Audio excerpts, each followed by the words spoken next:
Hey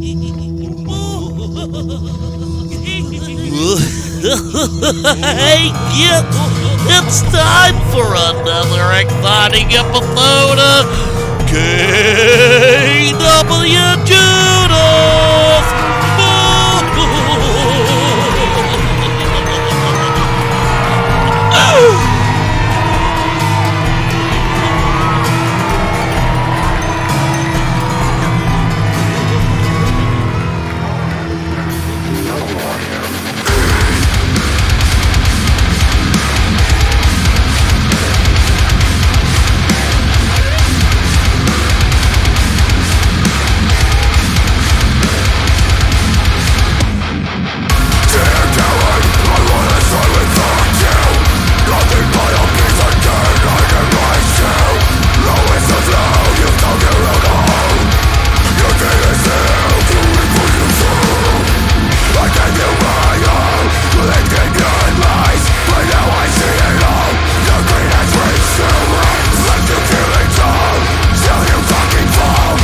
In your fucking grave here on KWJUDAS.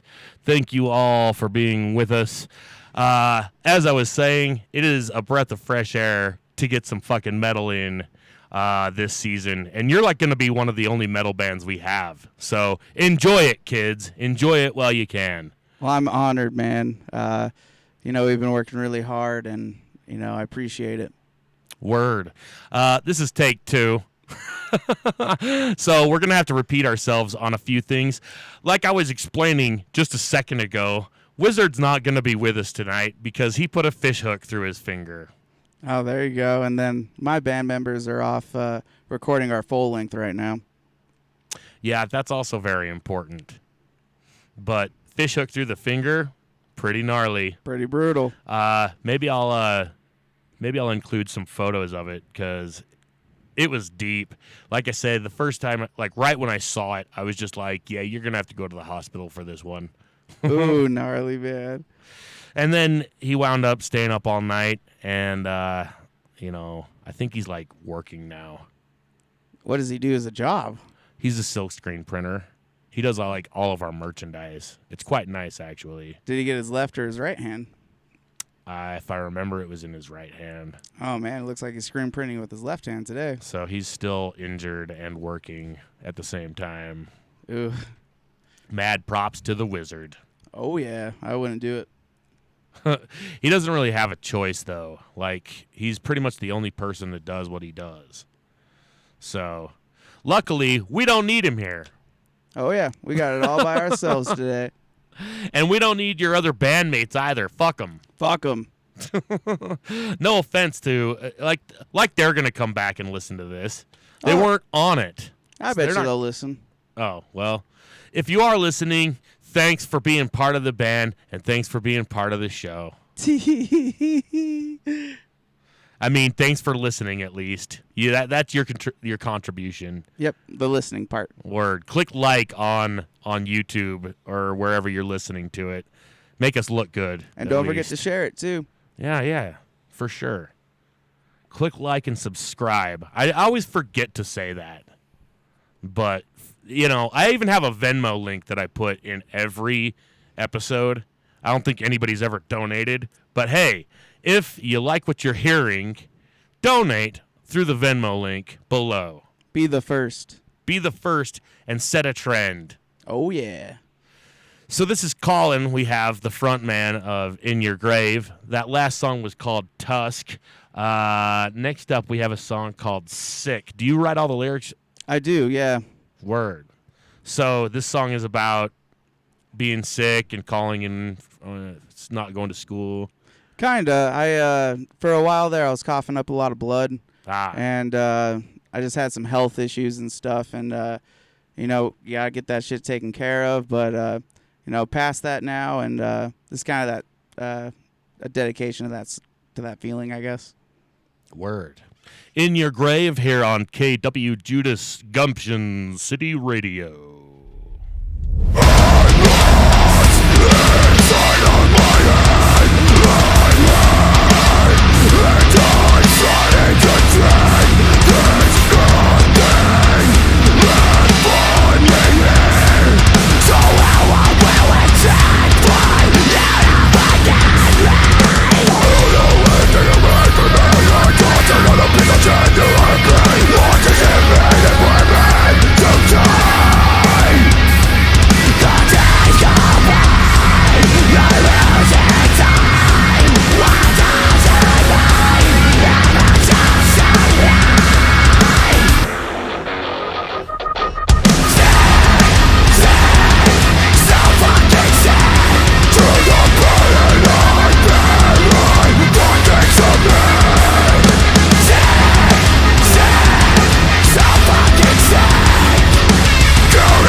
In Your Grave on Gumption City Radio, KWJUDAS. Thank you all so much for being with us tonight. We were just talking a little bit earlier about, different members of In Your Grave, and especially how you've had so many interchangeable drummers. Yeah, we have gone through quite a bit of drummers. Our first drummer was the kind of the other half of the band for the first, I would say, about 2.5, 3 years, and he recently had to leave just due to personal reasons and things like that, and ever since then, it's been really hard to find someone just as dedicated and as skilled as he is, but with the availability as well, a lot of these guys get picked up by good bands. So, yeah, isn't that what happened? Like, your next drummer was only around for, 2 months. Yeah, if even 2 months. It was Vince Alvarez, and we were hoping it was going to work out with him, and, he ended up going with Extortionists, which is freaking awesome. They're a great band locally, and they're doing a lot of big tours right now. They're still here from Utah? Yeah, they started in Washington, but they just relocated to Salt Lake City. Word. Huh. I wonder what brought them from Washington to here. I know the producer in the studio's here, and I think that might be why. The producer's also the guitarist in the band. Yeah, I guess that would help. Yeah, exactly. And, it's not just that with drummers. We've had issues with guitarists, too. I think we've been through, 3 or 4, but now we've found Jake Collier, who's our current guitarist, and he seems like he's going to be the guy who's going to stick around. And now we're just searching for, a drummer, basically. Right. Don't you have at least somebody that plays gigs with you? We do, yeah. We hire a couple different people. We had our buddy McKay last time, and he was so talented, but he relocated to California, and so he's doing a lot of pop-punk tours right now. I know he's coming July 3rd to Salt Lake City, so that'll be pretty cool. Playing with Blink-182 or something? Nah, I wish. I can't think of the band off the top of my head. And then the other drummer we had is a guy named Marcelo, and he's really good too, but he's got just other commitments at the moment, so it's been kind of hard. He's on to other bands, or? No, just personal life endeavors, right. Taking trips and just little things like that. And so that's why we're on a current hunt for another drummer for October. Word. You do have some shows coming up, though, correct? No, our next show is October. We just finished up all of our current shows. Just with recording the full length, a lot of our time 2 days a week is going into studio and doing all those. And so we've had to step back from shows for a couple months. So what's going on in October? We're going to go to Edgefest on the 5th and 6th of October, which is in Yakima, Washington, and that should be a lot of fun. A lot of great bands on day 1, and we're headlining day 2. Nice. And then we're doing a little run from the 17th of October till the 19th, and we're going to hit Pocatello, Idaho, Casper, Wyoming, and then we're finishing up with Rock the Pit in Butte, Montana, which is a great show and a great cause for charity and stuff like that. Another kind of bigger festival. Yeah, exactly. And then I guess our next local show would be October 1st, and that's with Oceano, Victims, and a few other touring bands, so it should be a great show as well. Word. Down at Metro Music Hall. I have heard of Oceano, I believe. Yeah, they're pretty cool. Where are they from? I couldn't tell you. I know they're not from here, though. No, the vocalist Adam Warren did live in Utah for a short little period, but I don't know what he's really up to currently. Word. Our producer, Ronnie Garcia, actually toured as their bassist on their last tour, so that was pretty cool. Word. Well, hell yeah. Let's get into some more music here. We have In Your Grave as our guest tonight. Thank you so much for listening on this fine KWJUDAS evening.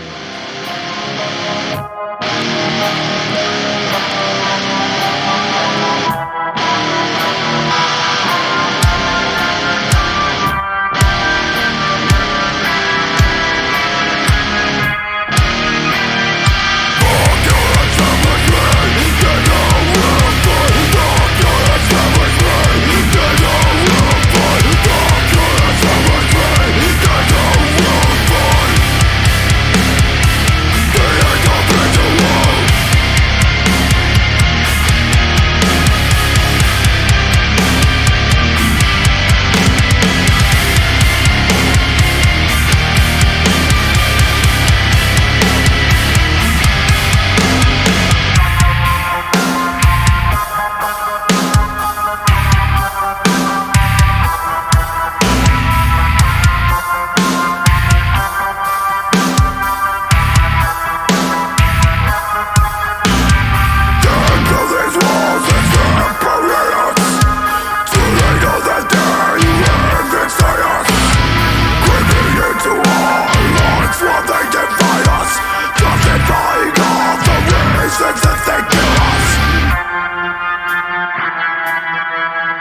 Once again, I'm the only one clapping. We used to have a studio audience, and like I was saying, it's something that like I guess I just can't let go. I'm like too used to clapping after the song, and it used to be a live performance, so it made a hell of a lot more sense to clap after the song. And now we're just playing waves, and it's just me and him, just me and Colin sitting here chilling. And he doesn't want to clap for himself because he doesn't want to seem too ego-masturbatory. Exactly. Correct? Yeah, can't seem too conceited, man. Conceited, that's the word. Yep. That's the word I was looking for. But I guess I could maybe, like, I don't know, import in the sound effect of, like, a whole audience clapping. Oh, yeah, you could, dude. You have a Splice account, you can probably download it on there, or just rip it off YouTube. Well, I've got a huge bank of all sorts of sound effects that I use. You know, like, almost every episode has the sound of disappointed children. Oh, God. There it is. Well, there it's going to be. There's going to be. I was listening for it, but I didn't hear it. I have to put it in. But it will be there when we listen to it on the internet. Hell yeah.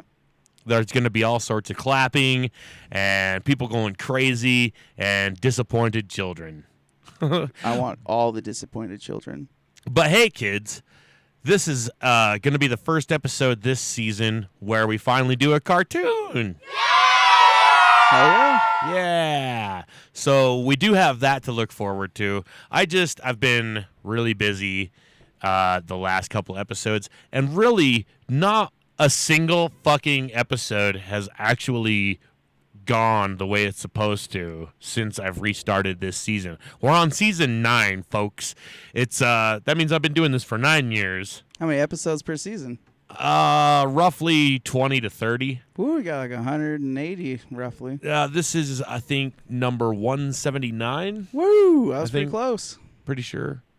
And by the end of this season, we're going to be at 201, I believe. Damn, okay. So that's over a whole week's worth of listening to KWJUDAS consecutively. Like, you could listen to KWJUDAS for over a week and never run out of material. This is a challenge for everyone listening now. Yeah, if you're clinically insane and you want to go more insane, just do that. Yep. Listen to KWJUDAS for a week straight. It'll make you feel better about yourself. Oh, yeah. It's a positive and uplifting show. Exactly. I already feel better. You get to listen to all sorts of different styles of music you really wouldn't be hearing anywhere else, especially all in the same basket. That's the best part, man, getting to hear all the new music. For sure. And it's bands from Utah and bands traveling through Utah. And every now and then, I actually get a big one. Like, we're going to have Fawn Fables, which, if you know, have you ever heard of Sleepy Time Gorilla Museum? No. They're another kind of weird one, but it's a side project of theirs. And they're not, like, huge, but they're bigger than what I'm used to working with, I guess. You know, it's kind of just like, and it's one of my own personal, I hate to use the word like musical heroes. Oh, yeah. But it's his side project, basically. The front man of Sleepy Time Gorilla Museum, him and his wife, and their kids are even in it. Hell yeah, that's awesome. So they're like this dark-ass partridge family. Kind of shit. It's pretty wild, but yeah. I'm stoked. And yeah, we're going to have all sorts of different things coming up throughout this next season. And then season 10, I swear to God, if I'm not getting paid by season 10, I'm fucking done. God damn it. I'm fucking through with this shit. Someone needs to sponsor this man. I need to get hired by KRCL or something. Yeah, there you go. Yeah, put KWJUDAS on KRCL. I think it would work great. I don't know how they would handle the Derpenschlee, but Derpin, man. But I don't know. We don't know what we're going to be doing with Derpenschlee, but we are going to be doing it this episode. In fact, maybe we should just get to that, and then we'll get to some more music. Sounds good to me. All right. This is Colin from In Your Grave here on KWJUDAS, Gumption City Radio.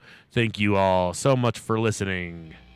Hey, kid, tired of my obnoxious voice annoying you all the time? Well, yeah, like, all the time? Well, my boy, try emptying a tank of guppies into Derpenschlee's new fish toaster. Well, gee, mister, how's that get you to leave me the fuck alone? I think we both know that'll probably never happen. But as long as you dump one tank of guppies per month, we can guarantee Derpenschlee's new fish toaster. Well, what are you guaranteeing? I'm totally confused. As you should be, dear lad. Aww. Brought to you by Derpenschlee. And remember, if it doesn't say Derpen, it's not Derpenschlee. Oh, man. Dude, that's a really good fucking drawing, man. I don't know how you do that. Yeah. What a cartoon that was. First one of the year. Oh, yeah, dude. That was a great one. Well, hell yeah. Let's get into some more music now that we got that out of the way, out of our systems. This next song is called Cruel Hand. Is there a story behind that one?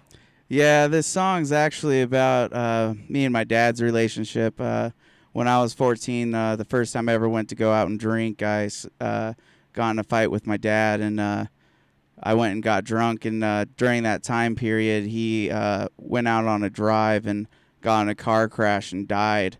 Oh, and, damn. Yeah, and so when I walked home that next morning, super hungover and still kind of drunk. And did you know? I didn't know at this point, and walk up to my house, and there's a bunch of cops, and the whole time I debated whether or not to even go inside the house. I was like, shit, they caught me for sneaking out of the house or something. Right.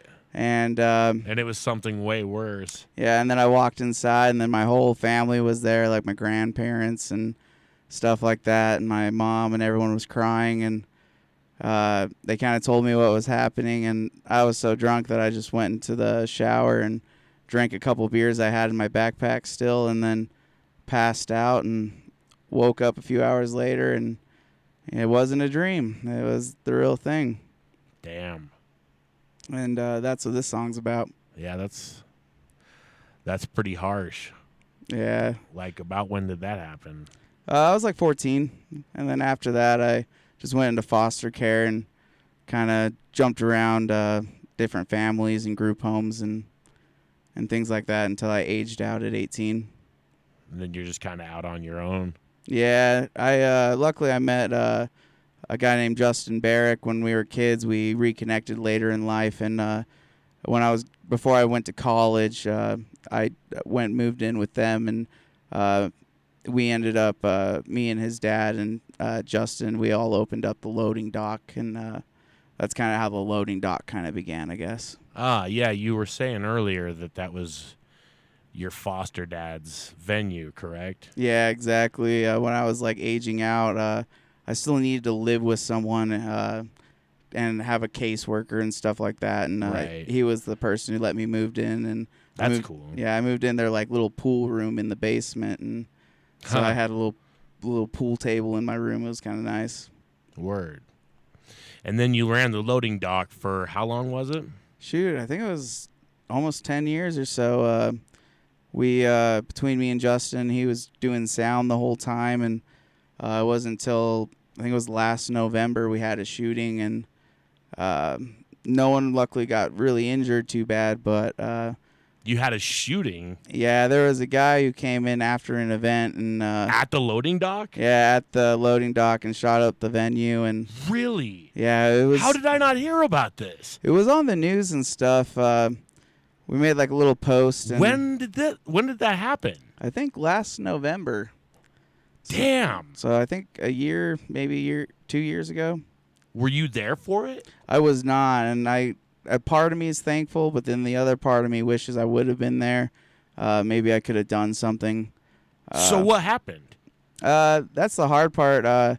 Neither me or my sound guy were really there during the time period that it happened. There was a security team and stuff like that still present, and basically this guy came and shot up the venue. We don't have armed guards or anything, so the guards had to go out and get a gun from their car, and it's a big news article, but there was a bunch of shots fired. And so how did it end up? The police came. And did the guy wind up getting shot, or did he get detained? I think he got hit in the stomach, but it wasn't like anything super like life-threatening or anything. And he didn't actually shoot anybody? No, he didn't hit anyone. So it was luckily no random crowd members or anyone got hit. That's lucky. But he did get hit in the stomach, and the landlord obviously wasn't happy with bullet holes in the venue, and everything that kind of came down, we just decided it was better that we just move past everything. So was that what kind of led to the loading dock shutting down? Yeah, that's what caused it. We shut down basically the next day. We couldn't really take any more events. It just was. That sucks. Yeah, it was pretty brutal. Basically everything we had worked for up until that time was kind of taken away from us, and it sucks because it wasn't like necessarily our fault. Right. Like I wish I could have prevented it more, but I also wasn't the guy who just kind of came in there shooting people. So it kind of. So does anyone know who he was, or what he was doing there, or what his motivation might have been? Well, once the court kind of got involved, there was a legal lawsuit, and I believe it was the guy who got shot actually was suing the loading dock. I thought nobody got shot. Well, just the guy who that was doing the shooting got shot in the stomach. Nothing life-threatening. But so the shooter is trying to sue the loading dock. Yeah, it's a long story. Because someone else shot him. Yeah, because we're not supposed to have like armed security guards. And what? Yeah, it's this weird loophole, and it's still in court and stuff. But because of the whole endeavor, we just didn't want to have any more like liability and stuff. I was getting contacted by lawyers and getting like notices to like appear in court and stuff, and I finally just had to call and be like, hey, it's not my LLC. I was like, I worked there, but I can't do a whole big lawsuit kind of a thing. And right, you weren't even there. Yeah, so I had to kind of separate myself from that as much as I could. Yeah, I could definitely understand that. Yeah, so I don't follow up on it too much, and it's kind of a hard one. Me and my foster brother still talk and stuff, and same with me and my foster dad, but I believe it's still just going through court. Yeah, that's fucking brutal. That's two brutal stories right in a row, man. Oh, yeah. God damn. No wonder you're in a metal band. Hell yeah, dude. Too many influences. Makes sense. Well, yeah. I guess we should probably finally play the song that we started talking about like 10 minutes ago. Cruel Hand here by In Your Grave. KWJUDAS, Gumption City Radio. Thank you all for listening tonight.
In Your Grave, KWJUDAS, Gumption City Radio. Thank you all for listening. So we have Colin here, the front man of In Your Grave. He's already related a couple interesting stories, but you also mentioned earlier that you've driven tour bus not just for your own bands, but for other bands. Yep, I've drove Cross by Water Tower from New York, Detour, Grizzly, quite a few acts and genres. I have a van, so a lot of people like to rent it and stuff like that, so it works out pretty well. How do you get those kind of gigs at? Working at the loading docks, I know a lot of the booking managers and just managers of artists, and there was a guy named John Damiano who managed Across by Water Tower, and they were my first really long tour. We did, I think it was like 80, maybe like 60 days, I think. It was like two 30-day tours or something. Wow. Yeah, it was a lot of time on the road, but, you know, it's funny because when you're on the road, it's always the first week that's the hardest. You're always learning everyone's quirks and mannerisms and stuff like that. But then, you know, after the first week, you guys really grow really close to each other, being like around each other so much. And right. It's actually funny. The other tour driver from and manager from Cross by Water Tower, his name's Arnold, and he's gonna do he's gonna be our like. I'm getting married, and he's gonna read us our stuff. I can get us married, I guess. Your vows? Yeah, our vows and stuff like that. I can't think of what it's called. I was going to say read you your rights, but that wasn't. Oh, no, that's what I was going to say, too. We're both thinking the wrong thing. Too many flashbacks of bad memories. Read you your vows. Your vows. Yep, exactly. And then, so it's been nice being on the road, and, a lot of cool stories involved. I have... yeah, anyone's in particular you'd care to share? Shoot, I guess probably one of my favorite ones that involves me is our very first day our very first year as a band. We put out this EP called Enemy Lines, and we were doing a little tour with it for like 7 days, and we didn't want to just go gun-ho into a 7-day tour and stuff like that, so we wanted to do a little test show, and we went out to Idaho Falls, and we played at the Iheart, and it's a great little 300 cap or like 150 cap room, and we had a great show. But there's a little grocery store right next door to the venue. It's in a little shopping kind of strip mall kind of an idea, right? And so me and the whole band just ended up getting super drunk that night, and I ended up becoming the worst out of all of them, and I blacked out before the show had even begun.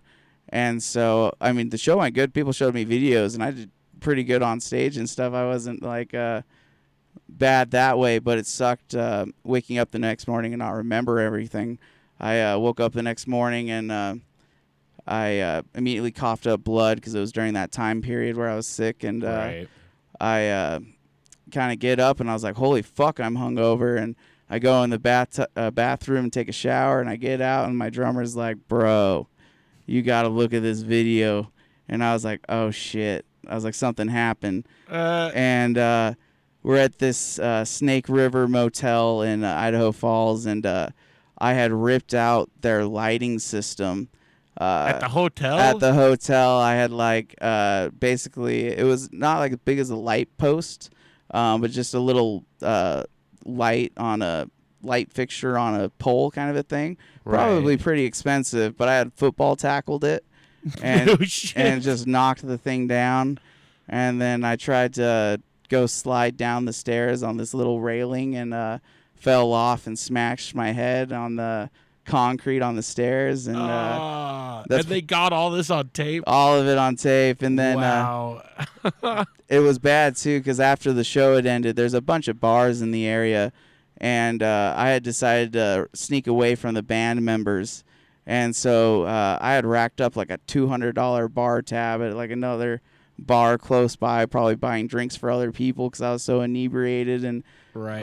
By the time they found me, I was just outside of the bar just wobbling. And they picked me up in the van, and they're just like, where the fuck have you been?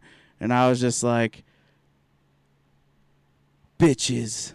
I was getting bitches. Were you? No, there was no way in hell. I could barely talk, man. Word. And, I was surprised I never got any charges from that. And then... the hotel didn't... That was what I was most... Charge you for damaging property? For none of it. I was wondering if maybe they couldn't just prove who did it, or... Damn. Blah, blah, blah. But I ended up getting scot-free away from that. And then I guess one of my favorite show experiences was actually in Ogden. Word. Ogden's always a fun time. Dude, it is. It's actually right by Kamikazes. We had rented a little apartment there. And I think I stayed there a total of like 7 days. And the roommate had subleased us the apartment building. And right. So we were just like, hey, we're going to throw a concert here. You should come out or whatever. And he was like, nah, I don't want to come. I'll come later. And I was like, all right, cool. So I put up little notices around every door in the apartment building. Just, hey, we're going to have a concert. It's going to end at 10. If you guys want to come. But otherwise, it's going to be loud. And right. Luckily, no cops came. That can sometimes backfire. Oh, sometimes it does the trick, and nobody calls the cops. Yep. Because they know it's happening, and they appreciate you gave them a heads up. But I've tried doing that before more than once, and yeah, Sometimes it don't work out. Yeah, it's letting them know when to call the cops. Oh, yeah, totally. And so we have this show, and we're charging, like, we're basically just trying to get $5 entry because we're buying a bunch of booze and stuff so people can drink. And we're shooting a little, like, music video. And it ends up getting a little out of control. There was, like, 80 people in this small-ass 2-bedroom apartment. And the floors were wood, and there got beer spilt on the floor. So people are slipping and sliding in this mosh pit and falling over. And then next thing we know, people are punching holes in the drywall. We had the stove got broke. We had some dude, and he picked up the toilet, and he smashed the toilet, and but he ripped it off of the back wall without turning off the water first. For real? So it was just flooding water, and luckily someone went in there and like shut off the water for it. And who the fuck just does that? Dude, it was bad. People urinated and defecated on the broken toilet because there were no other working toilets at that point. And God damn. I think we caused a lot of damage. And did you get away with that one? We did. Well, sort of. So it was really weird. I knew the roommate who subleased us the apartment really, really well. And basically what happened is they filed for robbery. And oh, no shit. Yeah, and the band Echo Muse from Ogden, I don't know if you know them, but the police actually went to them, and immediately every single one of the members ousted me out. It was just like, hey, it was that guy right there.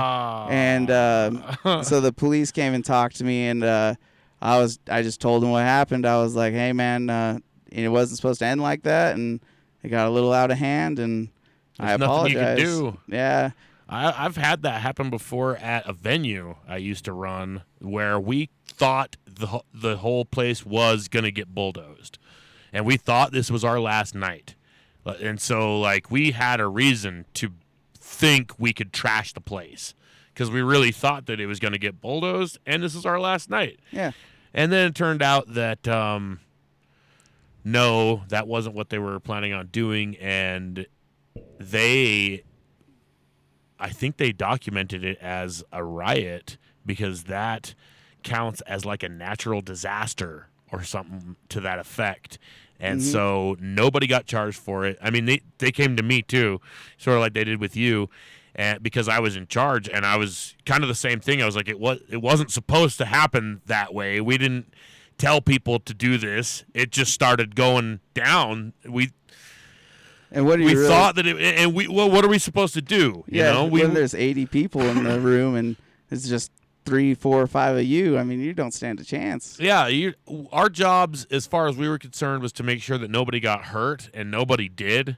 And so we at least felt like that was a success in a way.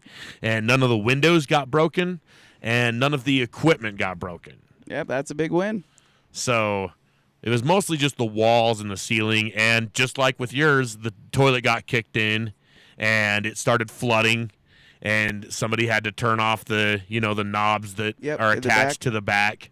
So yeah, I've been through something quite similar actually. It was back in 2006, I think it was. What was the venue called? It was called Steamers and Ironic Ashes. It was a coffee shop, a smoke shop, and a music venue, all in one caboodle. Oh, that's cool as fuck. It was pretty cool. We only lasted 2 years because the whole time we had that lease, we thought that when the lease was up, it was getting bulldozed. But the place is still there. It's now labor ready. It's right across the street from the Provo liquor store. I don't think I've ever been there.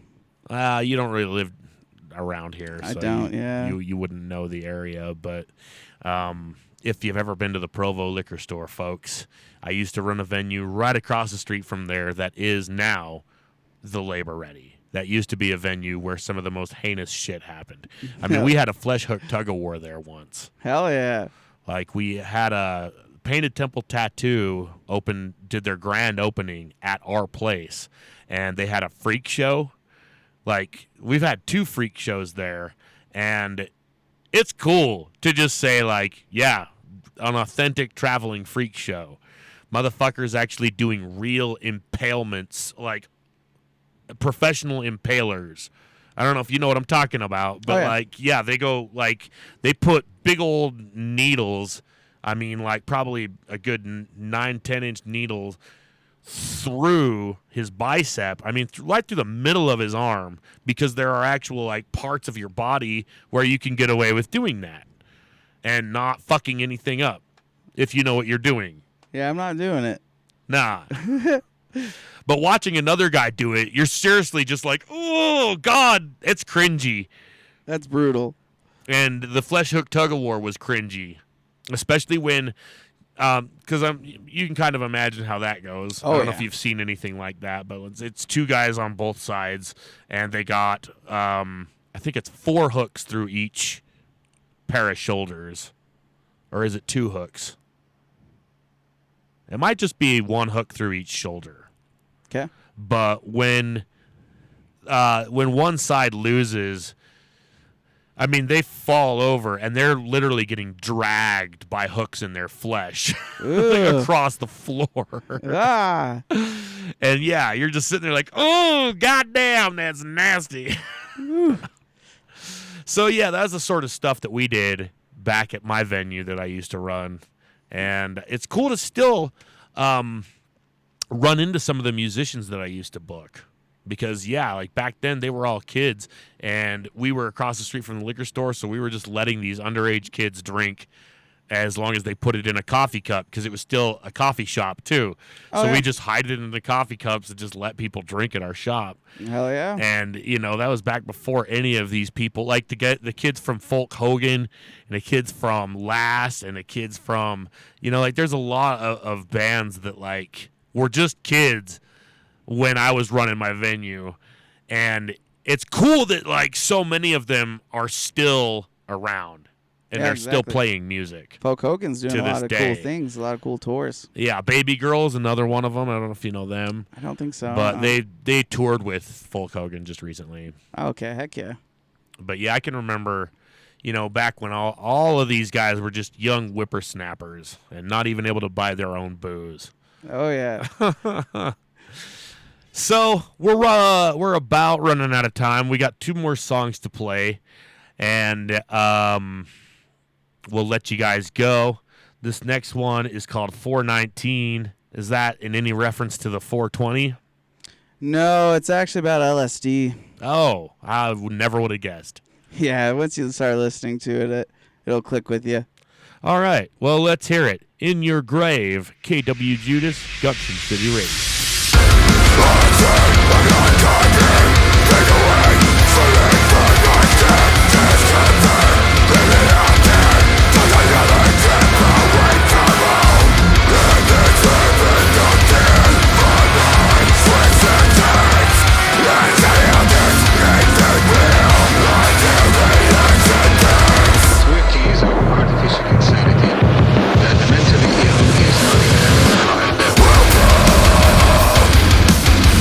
Let it move me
In Your Grave here on KWJUDAS, Gumption City Radio. We are at the top of the hour, but before we go, why don't you let the kiddies out there know where do we find your music? Yeah, you can find us on anywhere music's streamed. Just look up In Your Grave, Spotify, YouTube, all that good stuff. Also, you can go check out our website. It's www.inyourgrave.com. We got our merch store up there. Ticket links to all of our upcoming shows and everything like that as well. Hell yeah. Well, thank you for coming and being on this weird-ass show. Yeah, thank you, man, for having me. Indeed. And if you guys, you say you're coming out with a new CD. We are. We're working on it right now. No window as to when it's going to come out, though, quite yet. Sometime next year, we're hoping. Word. Well, maybe we'll have to get you guys back on once you got it out, and we would love that. Word. And then we'll promote the new album. That'd be awesome. So no release date in mind. No, once we get done tracking, and then we'll move on to music videos and kind of get a release plan going from there. Word. Well, all right. Thanks you all for being with us tonight. This is In Your Grave, signing out. Gumption City Radio.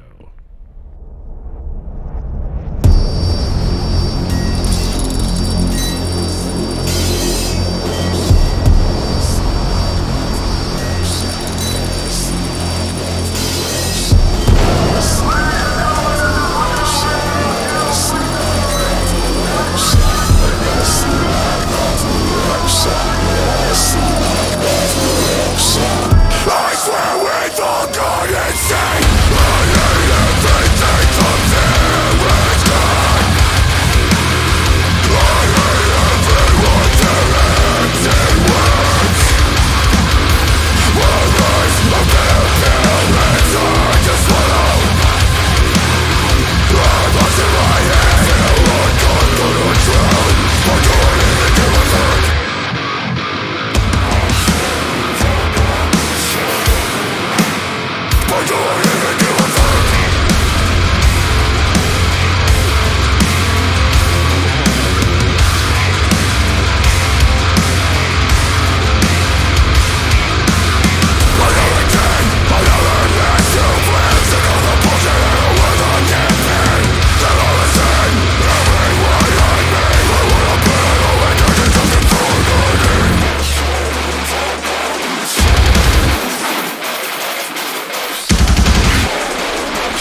like to thank you for joining us on yet another exciting and exclusive interview on KWJUDAS on Gumption City Radio.